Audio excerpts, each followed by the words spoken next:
Okay, this here is a IBM 5150. The original guts died. I decided to take the case and gut the old boards out of it, which were no longer functional, and stick modern guts inside it, and had to do some heavy modifications. The first modification I had to do is the power supply. The original power supply was huge in here, it took up a lot of space, and it basically went all the way over to here and then back to this corner here. That had to get removed.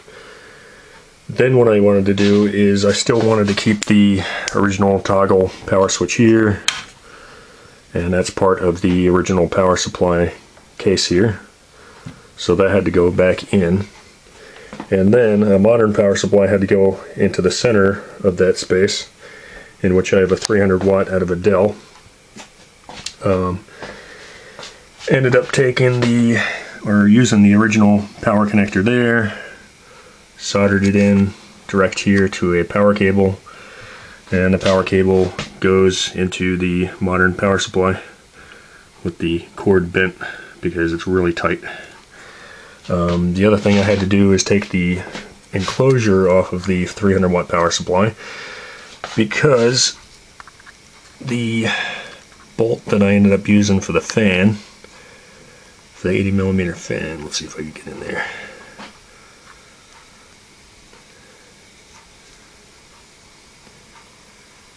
That's how close it gets. It actually intrudes on where the case would be.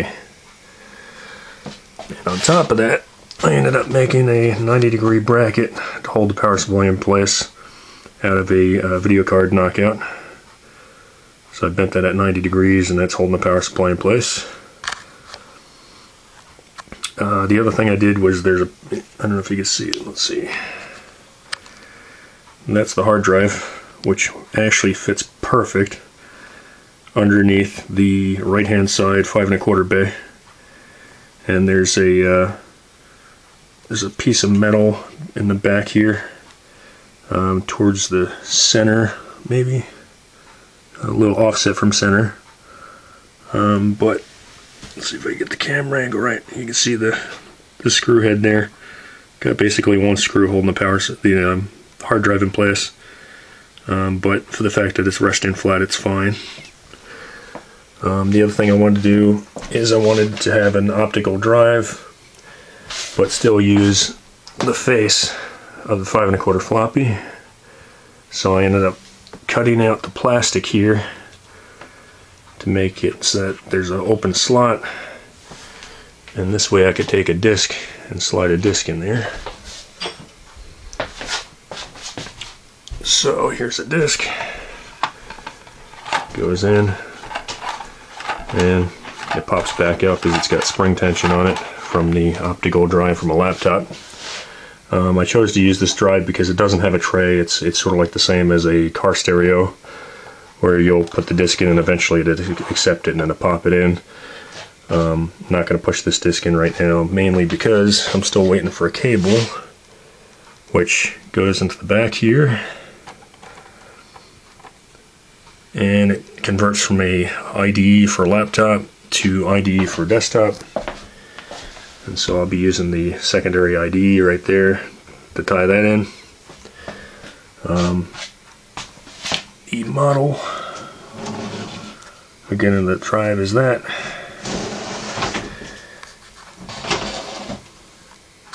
And the other thing I ended up doing is taking the floppy drive here that was cut, and the LED, which is right here.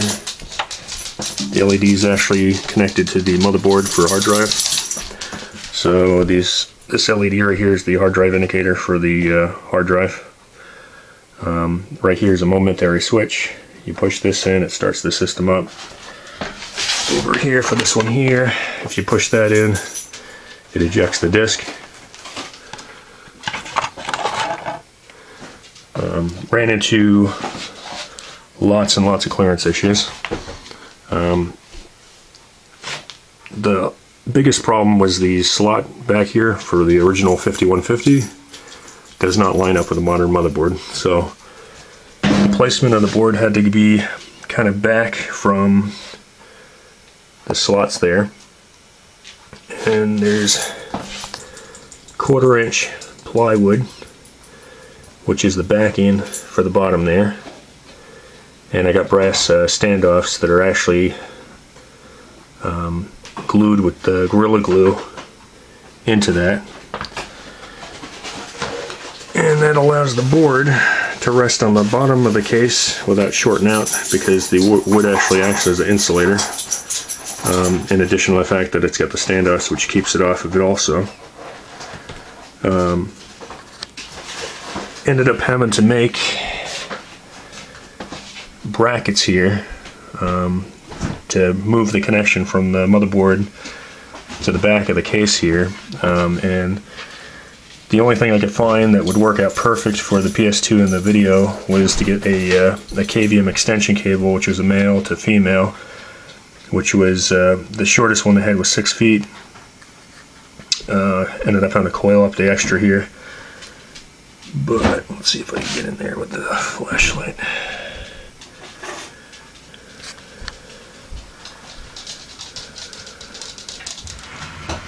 And there we go. The green is the mouse, and then the purple on the bottom, keyboard. Blue right there is VGA. Cable's coiled up. And then the fun of making brackets that would work for it.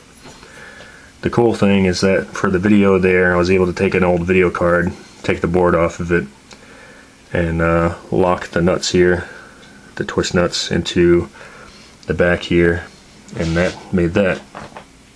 But for the PS2, for the mouse and keyboard, I ended up having to drill out a knockout and then hot glue them in place. And that gave me my keyboard, mouse, PS2 on the back there. I think the biggest pain in the butt was getting an extension for the Cat5 for the Ethernet. Looked all over the web for a male to female extension which would mount to a bracket, and didn't find anything, so decided to get kind of creative and take an old 10 meg network adapter, and it has a RJ45 on it, and ended up notching out the board so I got the pins isolated from the board itself, and soldered the wires, all 8 of them, to the correct pins, and then sealed it with hot glue after I wrung it out to make sure that everything was perfect. Also drilled out the board right here and added a tie wrap as a strain relief. This way at some point when I swap out this motherboard, I can flex that cable and it's not going to flex the wires at this end here. And let's see, there's a tight clearance right down in here. See if I get the camera to behave. Tight clearance between the motherboard and the power supply case right there. So I'm going to wedge a old credit card down in there just as an insulator, just to make sure that there's no way that any of the layers of the board can arc through to ground. And let's see, here's another shot of the hard drive, which is an ID hard drive, and the new one would be likely SATA, but that's just goes to show how much metal had to get cut out of here. Metal used to go out to here, and it would conflict where the CPU is here, and you can see right here, this metal here, that's where I had to cut it with the Dremel and then sand it to make it smooth. But this all would have conflicted with the motherboard going in. Let's see, did I forget anything? I think that's about it, so I'm going to fire it up.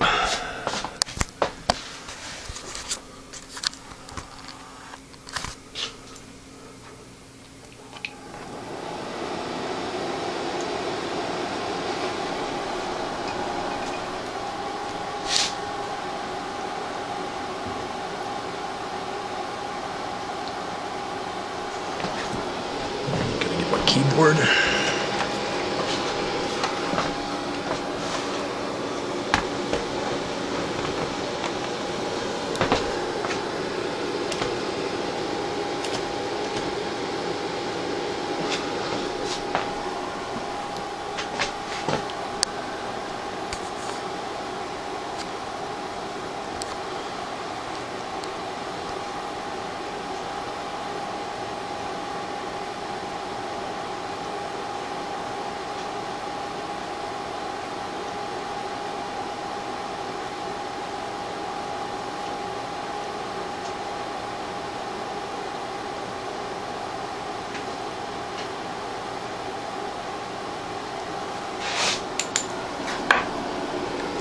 Okay.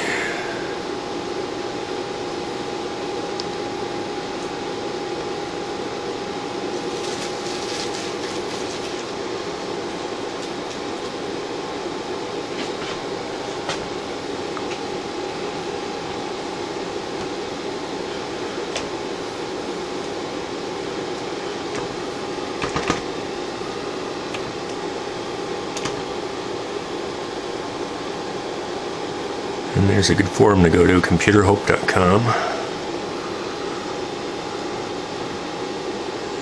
And we're going to close that out.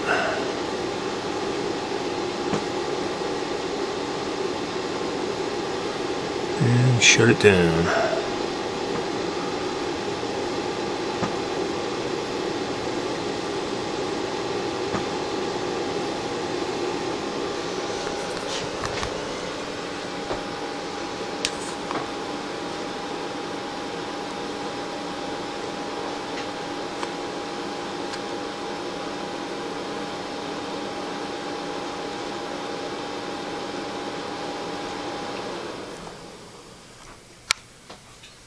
Now, put the case on.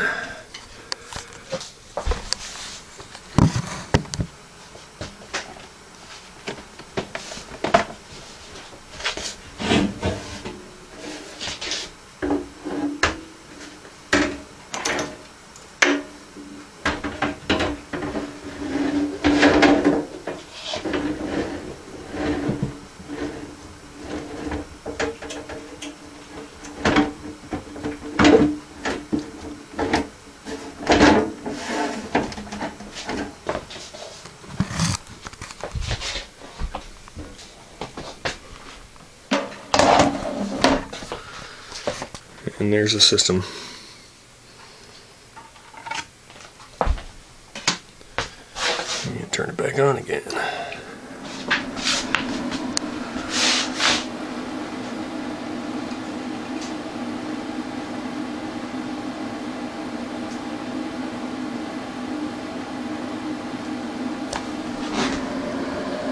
And this is running Linux.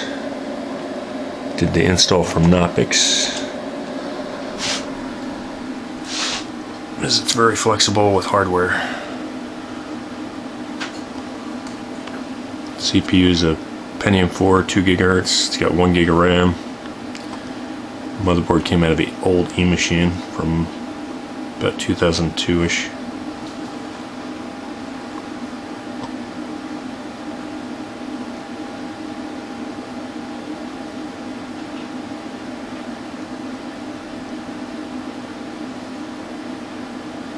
Okay, and that's it.